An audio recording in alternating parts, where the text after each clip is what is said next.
Hi, it's Charlie with Boxing Focus, and the question: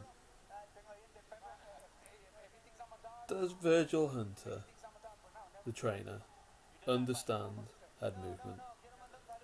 Because, sorry, watching Marcus Maidana cry about the fact that he didn't win the fight, turn it off. Um, Prior to watching the Mayweather Boar score victory, saw Angulo get absolutely pummeled, as he traditionally has throughout his career, and of course at middleweight, then he always gets battered around the head. But last week watched Berto fighting. These are fighters that will flock to Virgil Hunter because Virgil Hunter's riding on Andre Ward's coattails, and therefore everyone thinks he's a great trainer. But I honestly have reservations about whether he understands and whether he properly trains his fighters in the art of moving one's head. Now, the absolute casual boxing fan and a surprising number of boxers would interpret head movement as slipping and rolling. Basically you see a punch coming and you get out the way.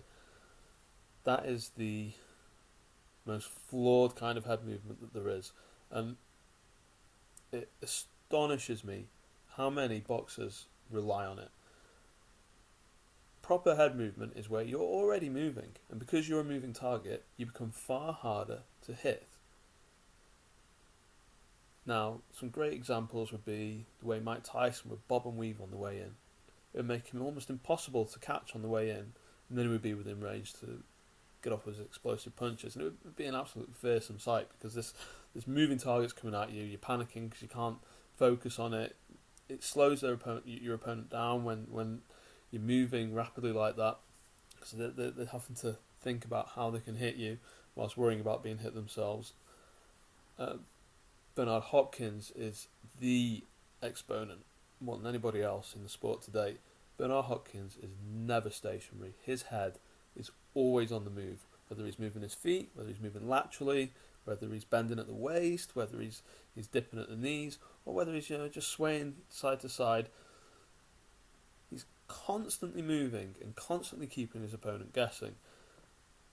And the number of boxers that fail to do even the most basic kind of what I would call preemptive head movement, or proactive, versus the reactive kind of head movement. The slipping and the rolling that of punches as you see them coming.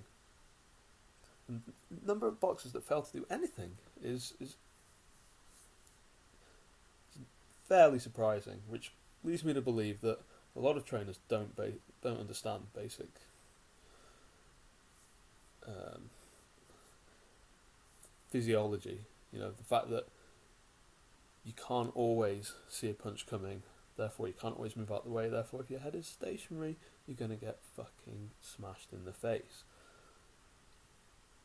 Now, a lot of boxers, I can see why the boxers themselves get into it, because let's be honest, there's a talent gap.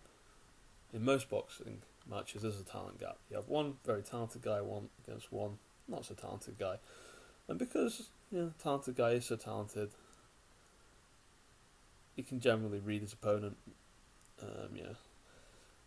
gain something above the required reaction time in order to move, instinctively slip and move out of the way.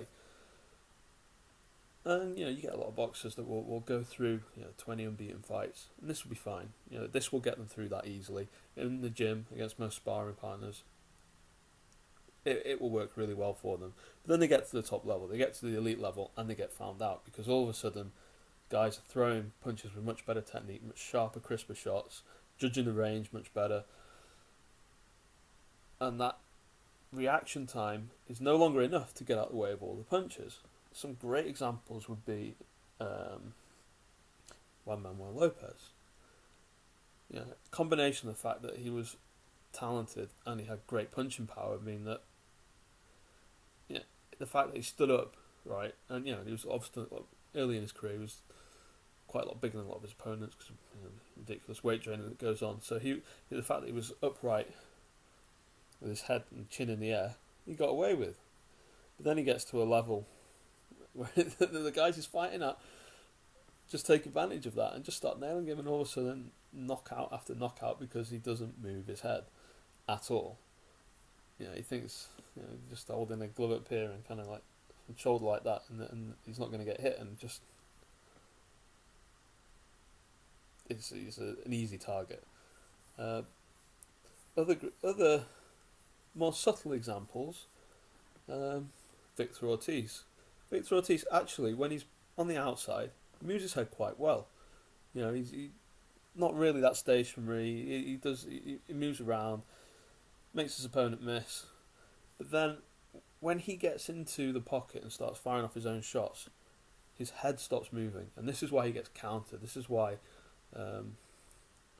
Josita Lopez broke his jaw, because whenever Ortiz was trying to hit him, loading up on big hooks, Lopez couldn't miss with counter hooks. Could not miss, and he just kept on walking onto shot after shot until his jaw broke.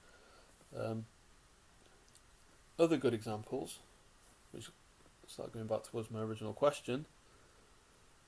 Berto does not move it. He walks forward with his hands up, and because he's got great hand speed and because he does hit quite well, at times it looks like $1 million. But the fact is, he doesn't move his head at all.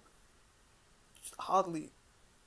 I say doesn't move. I mean, just walks forward with it stationary and relies on reactions, and because of that, he gets nailed. And he was against. Let's be real. He was against a C-class fighter in his last fight.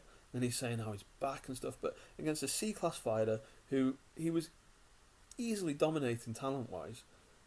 Every couple of rounds, this guy would bite down on his gum shield and throw back shots, and Berto would get nailed, and he would be holding on. Having just watched Angulo, nothing head movement, none at all. Walking forward, hands up like this, which is just not enough. When your head's stationary, even if you've got your hands up, there's either a gap in the middle or there's a gap round the side, punches coming around the side. And the fact that he was so stationary with his upper body, so static, his opponent, Coelho, just could not miss. And I know these guys did not begin their career with Virgil Hunter, but if that's how they've trained to fight under him, if he's coming forward in round one and that's how he's fighting, that tells me they've not done any movement work in the gym. Maybe they practice, maybe they do like 1-2 slip, come forward, slip, and then throw a shot. That's not proper head movement. That's, again, you working with reactions. You gotta build that movement into your general motions and your general attacks. You've got to be doing it all the time, whether you're working on the pads, whether you're working on the bag, whether you're shadow boxing. You've got to be constantly working on moving your head, moving side to side, bobbing up and down, making sure you're not a stationary target. And I just don't see any evidence of that in any of the fighters training under Virgil Hunter, including Amir Khan, except for one, and that would be Andre Ward. But Andre Ward, I have come to believe, is just a bit of a boxing genius, and the fact that Virgil Hunter trains him is almost moot. So that's my question. Does Virgil Hunter know anything about head movement? Let me know if you agree or not.